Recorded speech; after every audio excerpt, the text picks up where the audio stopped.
So welcome. My name is Sarah McLean, and today I was assigned a topic by the Momentum founder, Moments of Mass Mindfulness founder, Sue Cooper. She said, today let's talk about confidence. And when someone gives me an assignment like that, I have to look at it in the light of my own experience. What makes someone confident? How can you become more confident? Is it something you can inherit? Is it something meditation can help you with? What is it? And are you confident? And would you like to be more confident? If you had checked in with me, gosh, 30 years ago, I would say I am not confident. I signed up for a master's degree program at the Harvard Extension when I was living in Massachusetts. And when I found out I had to speak in public and offer my thesis, I dropped out because I was afraid of being seen and heard. I was afraid of someone finding out that I did not know what I was doing. Occasionally that voice comes back, but I'm sure some of you have that experience where if they really knew me, they'd know I don't know what I'm doing, or I can't do it, or I'm not good enough, or I'm not worthy. And these, as Susie often calls them, these petty tyrants, these voices, these self-limiting beliefs can really stop us in our tracks, like it stopped me from getting my master's degree, although I went on to get this master's degree of life as I became a meditation teacher and immersed myself in the various practices of meditation. But what is confidence? And if you look it up, it's really about having trust. As you're sitting here, maybe you have trust in the chair or the sofa you're sitting on. Maybe you have trust that your heart's going to keep beating and that the world is going to keep spinning. But maybe self-confidence is a little less accessible to you.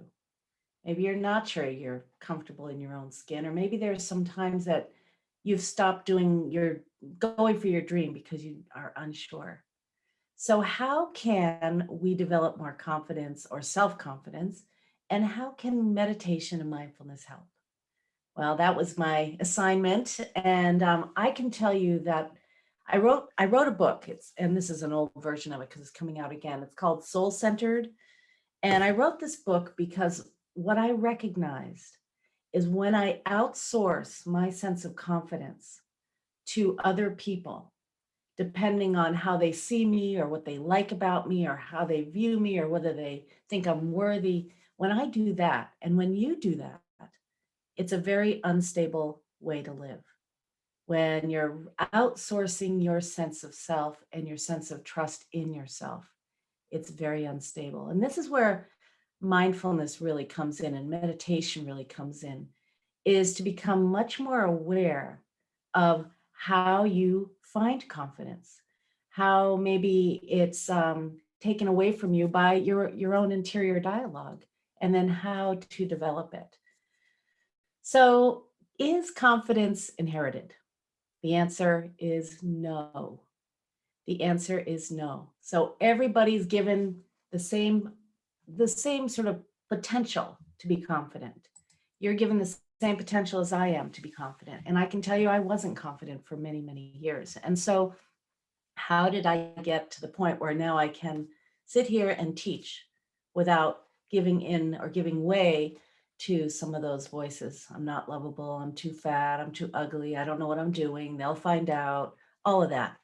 So here's one thing. When we become mindful, and I know many of you have been on this journey with us for almost a year, when you become more mindful, you can meet these interior messengers, right? Or you can meet your own mind and your own self-limiting beliefs, and you can befriend them or you can inquire into them.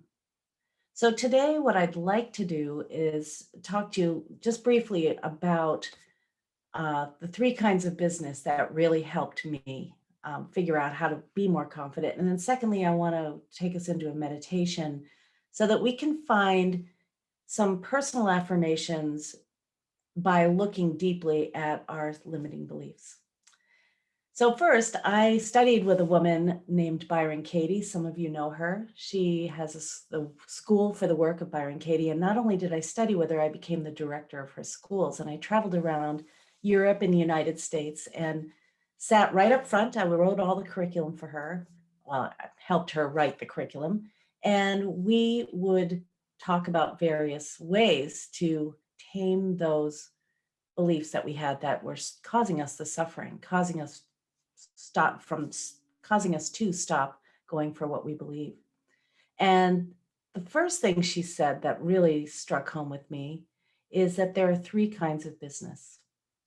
There's your business, what you choose to eat, what you choose to do, who you choose to vote for, whether you choose to meditate or not, what your religion is, whether you decide you're going to inquire into your self-limiting beliefs. And what you think of me, that's your business, right? What you think of others, that's your business. What you think of yourself, that's your business. Then there's my business, what I eat, who I vote for, whether I meditate or not, my religious beliefs, what I think of you, what I think of other people, that's my business. And then if you believe in God or or something that's orchestrating this whole universal unfoldment, there's God's business. Is it going to rain here? Am I going to get COVID? Am I going to be sick? Am I going to live a long life? Am I going to have a child? Am I going to be bestowed with a lot of blessings?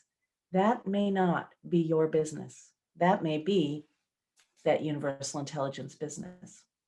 So the trick, and this was really an important lesson for me, is to spend time in my own business, to be in my own business. So what you think about me, even though I want you to like me, is your business. What I think about you, even though you may want me to like you, it's my business. How I behave is my business. How you behave is your business. So remembering that has really served me in many, many ways because it helped me from outsourcing my reliance on your approval or anyone's. And so I wanted to give you that because when I was thinking about confidence, that was one of the keys. Now think of someone who is confident. And actually what we could do is we can imagine, if you want to close your eyes, I invite you to do that. This will just be a quick inquiry. So imagine someone in your mind's eye or bring them into your awareness that you believe is confident, who exudes confidence. See them doing what they're doing.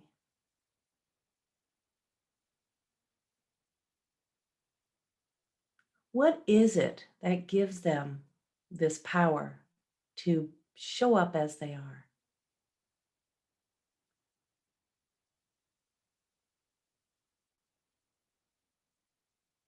What about them is like you?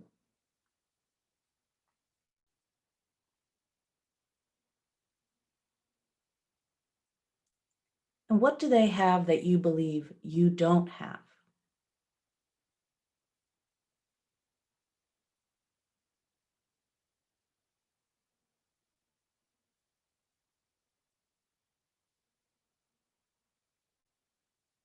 What would it take for you to be more confident?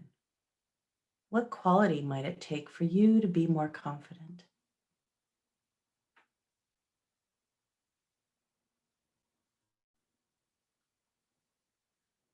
Now I invite you to open your eyes. And if you have a moment, feel you can do this. There's probably one or two words that come to mind regarding what you believe they have that you don't, or what you think you need to be more confident. So I invite you to put that in the chat and we're going to get started with the meditation. When I did this inquiry yesterday, what I recognized is what people have who are confident is a sense of freedom. Freedom to be themselves, freedom to trust themselves, freedom to tune into their own desires, freedom to say yes when they mean it and no when they mean it. Freedom to be fully who they are.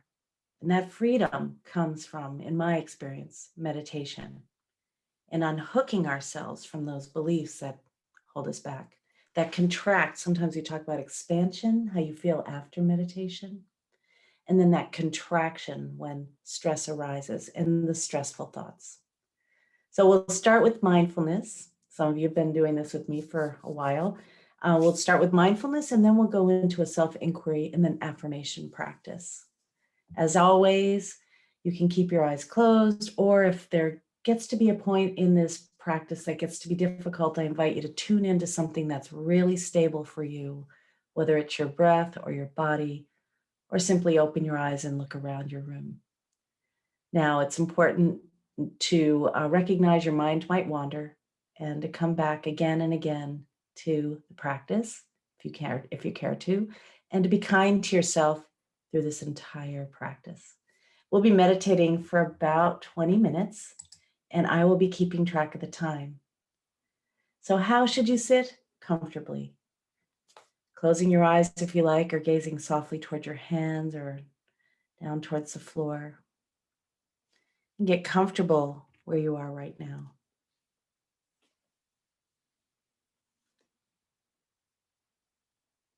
Maybe you give yourself some deeper breaths. In and out slowly through your nose.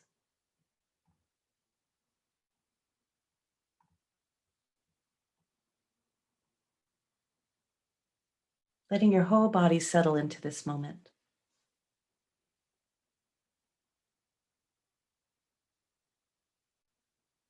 Inviting kindness.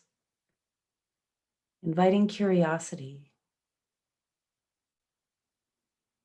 Inviting your open heart and mind. As you let your breath return to its natural rhythm and depth.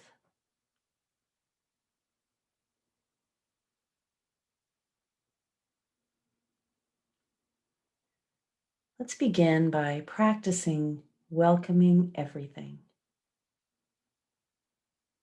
Welcoming the sounds in your environment.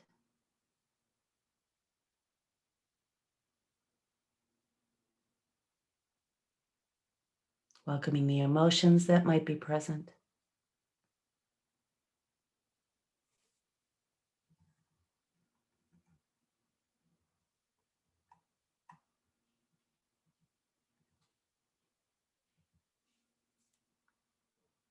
Welcoming the body sensations.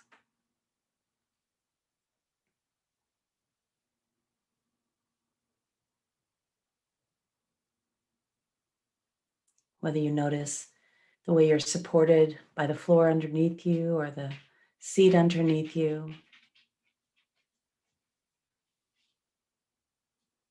by the environment you're sitting in.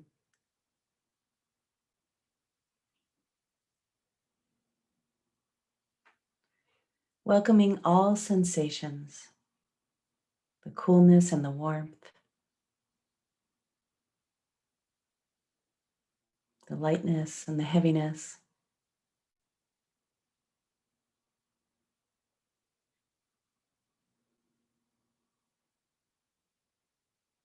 the stillness and the movement.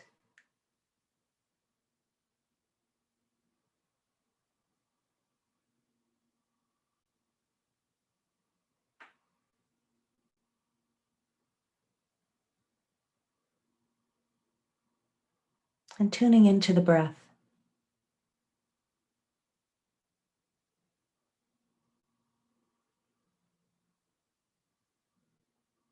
Noticing the gentle inhale and the sensations that go along with it as the breath enters your body. And noticing the exhale and the sensations that go along with it.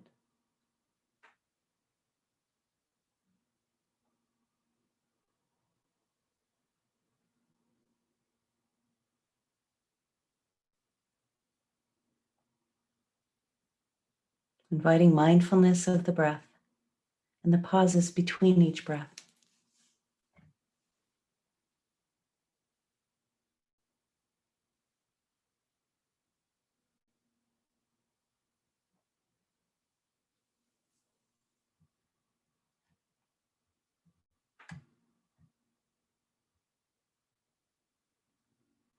Become aware of breathing in and breathing out.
And let your attention now move toward a goal or a dream that you have or have had.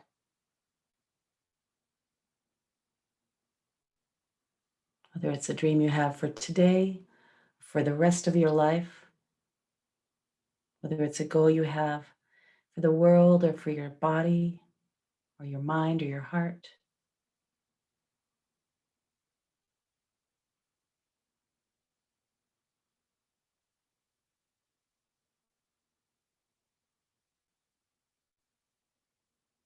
And as you let this dream or this goal be prevalent in your awareness, notice on purpose any negative sounds or voices in your mind that want to say, hey, maybe this is not a good time, or you really don't have what it takes, or you'll never really get there. So invite the loudest voice.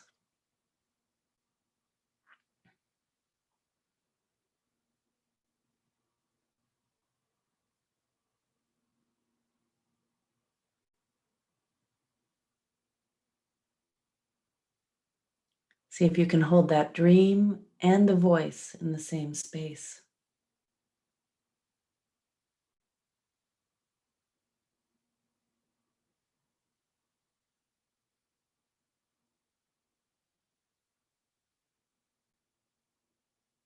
Mindfulness is becoming aware of what is here, not suppressing it or repressing it, letting it show its head, letting it have its voice. And we're going to meet it.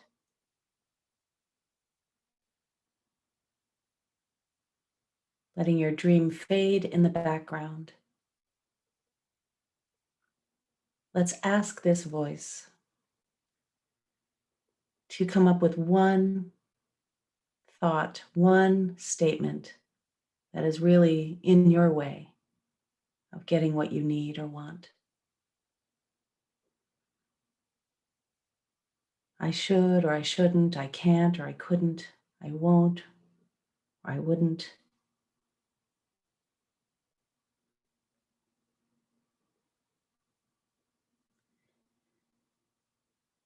Or perhaps it's as simple as I will fail.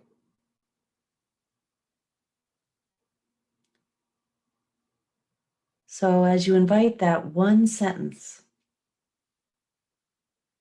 ask yourself the question, is it true? I know the voice can be loud. I know it has its place and wants to be noticed, but ask, is it true?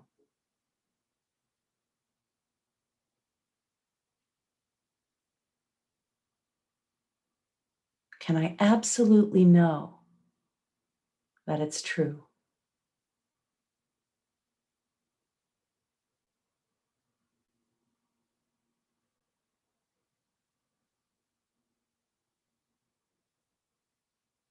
When I let this thought or this voice have center stage, how does it feel in my body?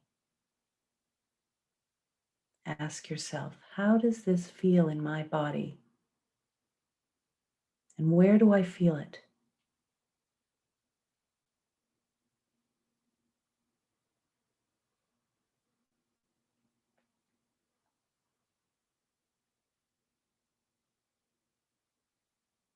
How do I behave when I let this voice take the reins?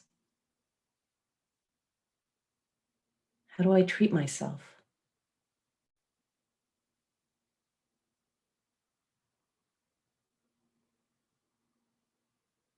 What happens to my dream?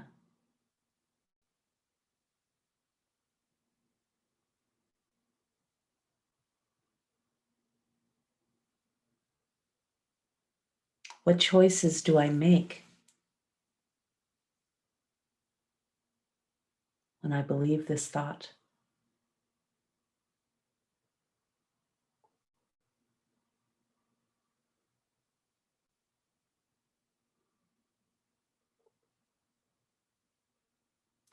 How do I walk into a room?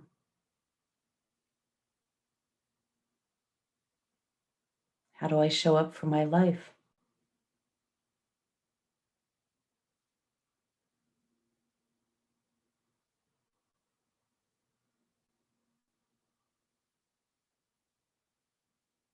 And how do I treat other people when I believe this thought about myself or the world?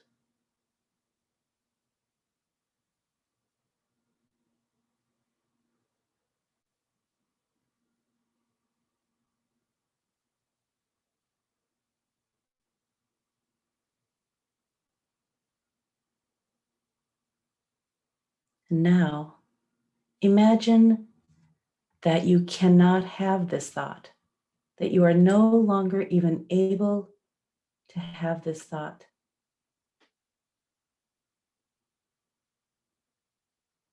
Imagine, how do you feel right now without this thought?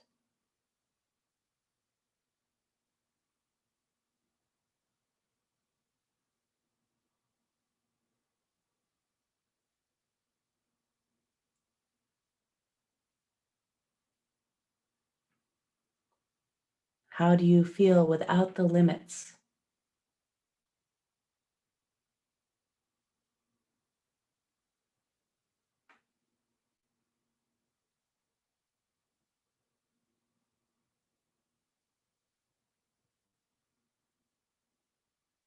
What is your relationship to this dream, this goal?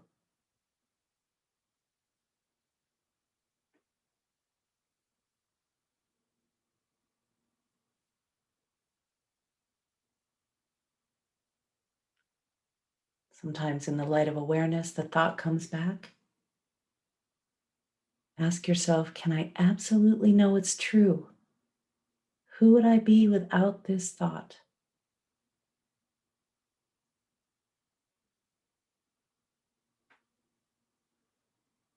Let's rest right here, right now,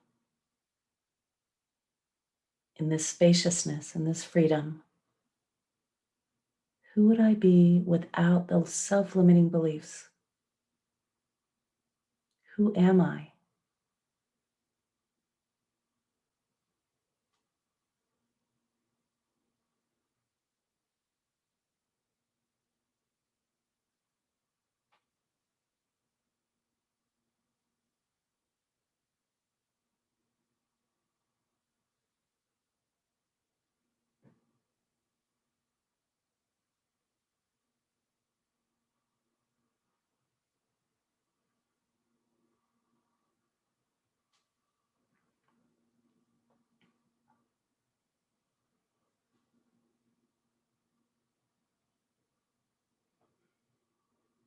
We'll sit together like this for another couple of minutes, and I'll keep track of the time.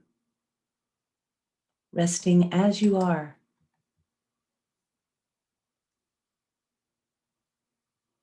resting in confidence, in freedom, in openness.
And now, Recall the self-limiting belief you worked with and see if you can come up with the opposite.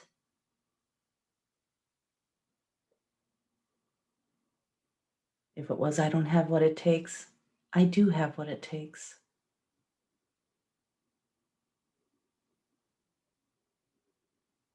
And can you adjust that to be an affirmation, stating it in the positive, in the present? I am worthy. I am confident. I have what it takes. Whatever it is that seems to resonate, I invite you to use that now. And though the limiting beliefs may meet that positive affirmation, let your attention rest on the positive as we sit together for another couple of minutes. I'll keep track of the time.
And letting go of the affirmation now, resting in open awareness, letting thoughts, images come and go without clinging to anything.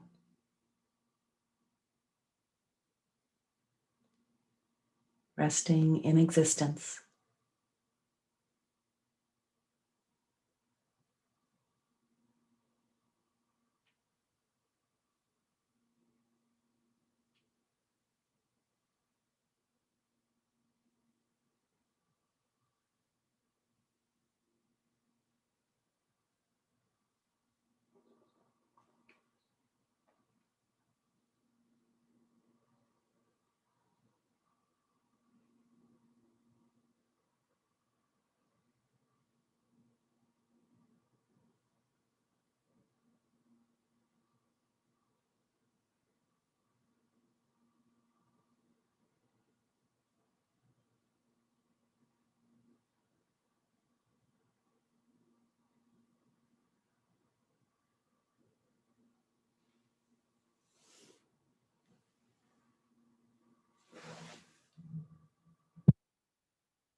I'll sound the chime now and invite you to keep your eyes closed as our meditation comes to a close.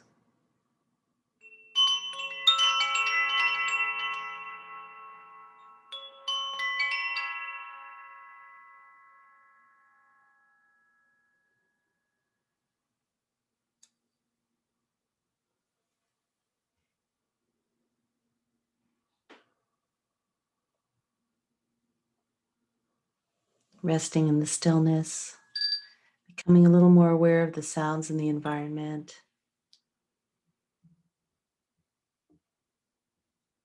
deepening your breath a little bit.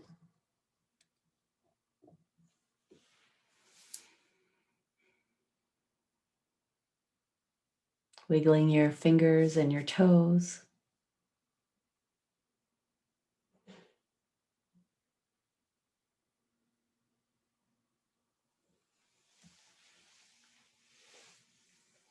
When you feel like you'd like to open your eyes, feel free to do that at your own pace. I like to close the meditation with remembering that we are all waves in the same ocean, that the consciousness that lives through you as you is the same as it lives through me as me. Recognizing that community that we are, I bow to you and thank you for joining me today.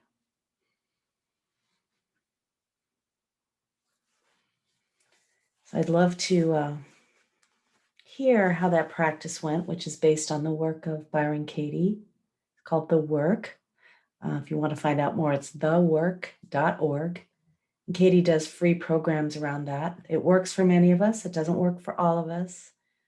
But what I noticed is no matter how much meditation I had done, and I had done a lot for years, there was this piece of me that believed that negative voice, and it would stop me from just about anything I wanted. And I couldn't meditate it away. I had to invite it in, and I had to welcome it into my world. And then I had to ask it in the light of day, is it really true? And the mind always wants to be right. So, of course, the mind's saying, yes, that's really true. And look at all this proof I have. And I would have to ask it again and again and again. So I invite you, if you like, I'm just going to stop the recording.